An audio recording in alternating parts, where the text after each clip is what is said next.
Toplamda 100 kamyondan fazla insani yardım geldi Türkiye'den Ukrayna'ya. Bunların en sonuncusunu da 4 kamyon şeklinde bize ulaşan taleplere göre yine farklı kentlere yönlendirdik.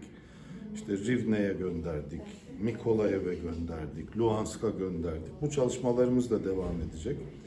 Bir yandan tabii özellikle son dönemde altyapıya yönelik saldırılar nedeniyle en ciddi sıkıntı çekilen başlıklardan biri elektrik, jeneratör temini.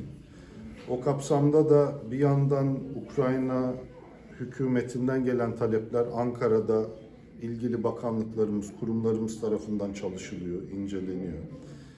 Farklı bölgelere, bir kısmı Kırım Tatar soydaşlarımıza olacak şekilde teslimatını yaptık. Kırım Haber Ajansı'na keza TİKA'mızın yine bir yardımı, desteği oldu.